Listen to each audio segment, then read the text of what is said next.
Si vous avez des problèmes pour dormir, alors vous êtes tombé sur la bonne vidéo. Comme promis dans ma vidéo sur la slow morning routine, je vais vous donner mes meilleurs conseils pour avoir un bon sommeil, une bonne qualité de sommeil. Le problème c'est que dans notre société, dormir 8 heures de sommeil et même beaucoup dormir, c'est pas vraiment valorisé. Parce que dans notre société, on valorise beaucoup plus la performance. Il y a aussi cette idée reçue que les petits dormeurs sont beaucoup plus performants, mais c'est faux. Au contraire, si vous voulez être vraiment très performant dans votre journée et être à fond, il va vraiment falloir dormir au moins 8 heures par nuit. Il faut savoir que à chaque fois qu'on dort, on va dormir environ 4 à 6 cycles de sommeil et chaque cycle est composé de 90 minutes. Et ces 90 minutes, ça va être du sommeil lent, du sommeil profond, puis du sommeil paradoxal. Et c'est quand on est en phase de sommeil paradoxal qu'on va rêver. Et les phases de sommeil paradoxal, elles vont s'allonger au fur et à mesure de la nuit et c'est pour ça qu'on rêve beaucoup plus dans le matin qu'au début où on s'endort. Donc vous l'aurez compris, pour bien dormir, il va falloir dormir environ 8 heures par nuit. Donc je sais que c'est pas tout le temps évident et que là vous allez me dire ouais mais je sais pas comment je vais faire parce que moi j'ai besoin de me lever à telle heure et j'ai pas le choix, alors je peux pas changer mon heure de réveil parce qu'on a tous des obligations, on a tous un travail ou des choses à assumer dans notre journée, donc on peut pas se permettre de se lever plus tard. Mais du coup la solution évidente ça va être de se coucher plus tôt. Je sais que c'est pas forcément évident mais vous allez voir que ça va vraiment tout changer dans votre vie. Si vous vous sentez souvent fatigué au travail, si vous vous sentez un petit peu dépassé par les événements, stressé ou ce genre de choses, et bien peut-être que de plus dormir, vous allez voir ça va vraiment changer votre vie. En fait quand on dort pas assez et qu'on a surtout un manque de sommeil paradoxal, on va avoir tendance à être forcément plus fatigué, plus irritable, on va avoir des trous de mémoire, on peut même avoir des hallucinations. Donc vraiment, bien dormir, c'est primordial et ça va être super important pour votre santé. En fait, on se rend pas compte, mais le sommeil, il impacte plein de choses sur notre santé. En fait, c'est comme bien manger. Bien dormir, c'est essentiel. Donc vous l'aurez compris, pour bien dormir, il faut dormir 8 heures par nuit et il faut aussi éviter quelque chose, il faut éviter les siestes. Je sais que pour les personnes qui dorment environ 5 heures par nuit, faire une sieste c'est primordial dans l'après-midi, mais en fait ça va être des choses à éviter si vous voulez avoir un bon sommeil ou du moins une bonne sieste, ça va être une sieste de 15 minutes, donc 30 minutes en tout, parce qu'il faut environ 15 minutes pour s'endormir. Donc ça va être 15 minutes pour s'endormir et 15 minutes où on dort vraiment, parce que le but ça va pas être de tomber trop bas dans le cycle. Vous vous rappelez, les cycles c'est sommeil lent, sommeil profond, sommeil paradoxal. Le but de la sieste c'est juste de rester en fait en sommeil lent pour pas repartir sur un cycle et commencer une nuit alors que c'est pas ce qu'on veut faire parce qu'on est en plein milieu de l'après-midi. Et pareil, si vous voulez faire une nuit efficace, essayez de la faire à un endroit du coup plutôt calme, idéalement dans votre lit, et faites-la aussi en début d'après-midi pour éviter que ça vous chamboule tout votre cycle de sommeil. Un point qui va être essentiel, qui va pas vraiment être essentiel pour bien dormir, mais on va dire pour faciliter l'endormissement et pour ne pas être stressé à l'idée de dormir et ne pas voir ça comme une espèce de contrainte. Bon, je sais que c'est pas le cas de tout le monde, mais sait-on jamais, c'est de ne pas se forcer à s'endormir. Si vous sentez que vous n'êtes pas du tout fatigué, ça sert à rien d'aller vous coucher, je vais vous expliquer pourquoi. En fait, si vous forcez l'endormissement, ça va augmenter votre stress de performance et du coup, vous allez vous mettre la pression pour vous endormir et ça va encore moins marcher parce que le stress, ça active le cortisol, ou le cortisol active le stress plutôt. Enfin, c'est assez lié ces deux trucs et du coup, le cortisol, c'est aussi l'hormone qui vous aide à vous réveiller. Du coup, vous comprenez bien que plus vous serez stressé, moins vous arriverez à vous endormir puisque vous activerez l'hormone du réveil. Ce qui est important pour se coucher, c'est l'hormone qui s'appelle la mélatonine. Et du coup, la mélatonine, vous allez pouvoir la provoquer. Bon, normalement, si vous avez des rythmes assez réguliers, la mélatonine, elle devrait arriver toute seule normalement. Mais pour essayer de la provoquer, il va plutôt essayer de faire des activités calmes et du coup de ne pas se stresser. Donc je sais que ce conseil peut paraître un petit peu bizarre et un petit peu paradoxal avec ce que j'ai dit parce que forcément si vous n'avez pas l'habitude de vous coucher à 22h30 parce que d'habitude vous vous couchez à minuit et vous avez que 5 heures de sommeil, vous essayez de vous coucher plus tôt pour avoir vos 8 heures, oui vous n'arriverez pas forcément à vous endormir parce que votre corps va être habitué en fait à avoir que ces 5 heures de sommeil, donc il va falloir y aller progressivement. Essayez, je sais pas, tous les soirs de la semaine vous coucher à peu près une demi-heure avant l'heure de votre coucher habituel. Genre si d'habitude vous vous couchez à minuit, le lendemain vous essayez de vous coucher à 23h30, le surlendemain à 23h, etc. etc. pour que les symptômes du sommeil viennent un petit peu plus rapidement et que votre corps s'habitue progressivement à avoir plus de sommeil. Bon, mon prochain conseil, il vient un petit peu avec ce que j'ai dit avant, c'est avant de se coucher, privilégier des activités qui sont plutôt calmes.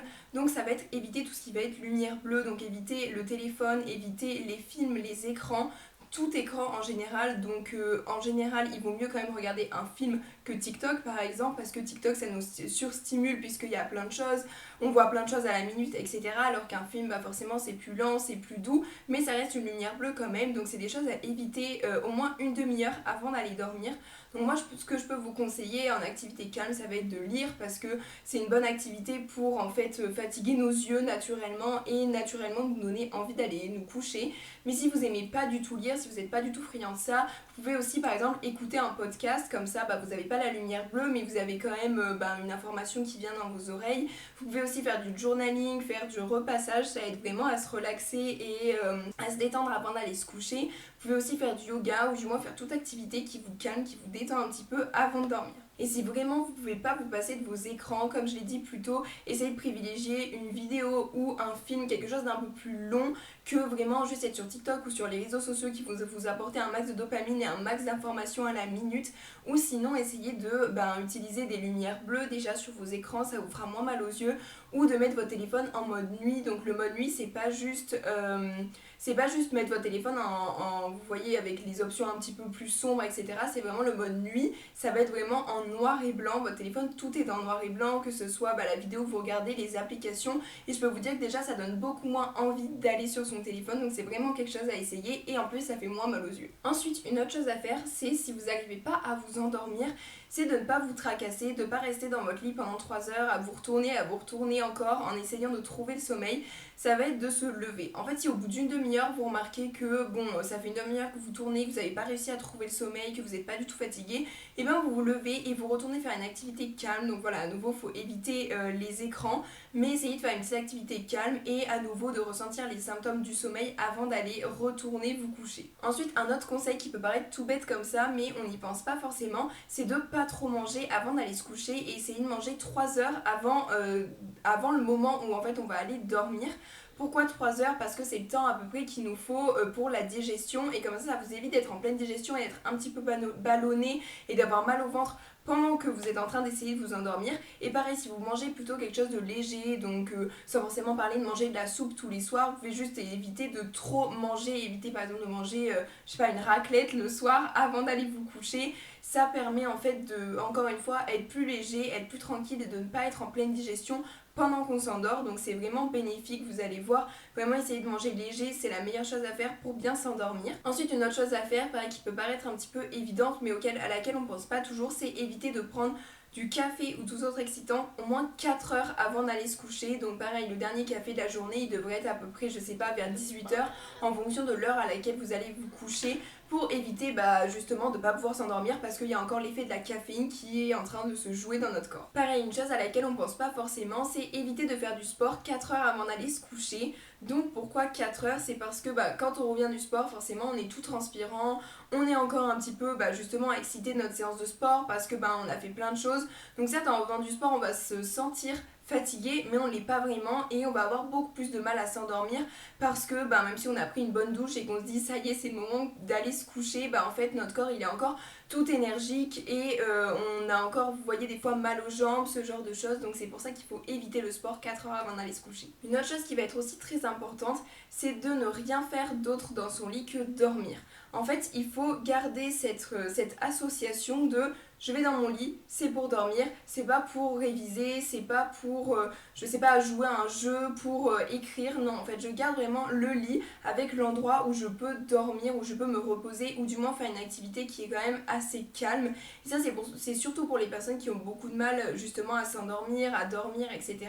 C'est de vraiment garder votre lit et même votre chambre si vous pouvez comme seule pièce où vous allez dormir, comme seul endroit où vous allez dormir et ne rien faire d'autre. Donc je sais que des fois la chambre ça peut être un petit peu compliqué parce que là par exemple moi vous pouvez le voir, je suis dans ma chambre, mais typiquement je ne suis pas sur mon lit parce que mon lit c'est l'endroit où je dors et c'est tout, je fais pas d'autres activités dedans. Et du coup ça peut être intéressant aussi d'avoir la chambre, donc si vous le pouvez, je sais que par exemple quand on habite dans un studio, on peut pas forcément délimiter la chambre et les autres pièces puisqu'en fait il n'y a qu'une seule pièce, mais essayez de ne rien faire en tout cas dans votre lit. Finalement mon dernier conseil pour avoir une bonne hygiène de sommeil, pour réussir à mieux dormir, ça va être de se coucher et de se lever tous les jours à la même heure. Donc je m'explique un petit peu. En fait, ce qui peut être difficile quand on essaye justement de bien dormir, etc., c'est quand on se couche tous les jours à des heures différentes et quand on se lève tous les jours à des heures différentes, parce que si vous êtes comme moi, par exemple étudiant, il y a des fois où en fait, il y a des matins où on va commencer super tôt à 8h, donc on va se lever super tôt, et d'autres matins où on n'aura pas cours, donc on va en profiter pour dormir. Mais en fait, si vous faites ça, il y a une espèce de dérégulation, genre vous n'avez plus aucun rythme, vous n'avez plus aucune routine, et c'est compliqué de garder des bonnes phases de sommeil et de ressentir les symptômes de l'endormissement à la même heure. En fait, pour essayer de bien dormir, il faudrait pouvoir ressentir à peu près comme quand on mange. Vous voyez, quand on est habitué à manger tous les jours, par exemple tous les midis à midi justement, et vers midi, vers 11h30, on va ressentir un petit peu les symptômes de la faim, de ah bah tiens c'est l'heure de manger, je commence à avoir faim, parce que on est habitué tous les jours à manger à midi, tous les midis, et du coup ça va être pareil avec le sommeil. Si tous les soirs vous êtes habitué à dormir aux alentours de 20h30, peut-être pas, mais si tous les soirs vous êtes habitué à dormir aux alentours de 22h30, dans ces cas-là, à chaque soir, vous allez avoir les symptômes de l'endormissement, donc des bâillements, vous allez vous sentir fatigué vers 22h30. Alors que si tous les soirs vous couchez à des heures différentes, et forcément vous n'aurez jamais ces symptômes de l'endormissement à part à une heure très tardive. Et en plus, ça va être beaucoup plus difficile de garder un bon cycle de sommeil, d'avoir tout le temps ces 8 heures, si vous vous couchez toujours à des heures différentes, si vous vous levez tous les jours à des heures différentes. Donc en fait, c'est pour ça que c'est important de se coucher et de se lever tous les jours à la même heure, ou plus ou moins à la même heure. Forcément, je suis bien d'accord avec vous que quand le matin on n'a rien à faire parce que c'est le week-end, on n'a pas forcément envie de se lever vers 6h30, mais essayez de décaler votre réveil peut-être juste d'une heure par exemple, se lever à 7h30 au lieu de 6h30, et pareil, votre heure de coucher peut-être que d'une heure ou d'une demi-heure, comme ça vous décalez pas tout votre cycle et le lundi c'est pas hyper dur de reprendre le rythme. Donc voilà tout le monde, c'est tout pour mes conseils, j'espère vraiment qu'ils vous auront aidé et qu'ils vous auront plu. N'hésitez pas à me dire dans les commentaires si vous appliquez d'autres choses pour vous endormir, si vous avez d'autres conseils pour avoir une meilleure hygiène de sommeil et pour bien dormir. J'espère vraiment que mes conseils vous auront aidé, en plus je pense qu'ils sortent un petit peu de l'ordinaire quand même. J'espère vraiment en tout cas que cette vidéo vous a plu, et sinon on se retrouve bientôt pour une prochaine. Bisous.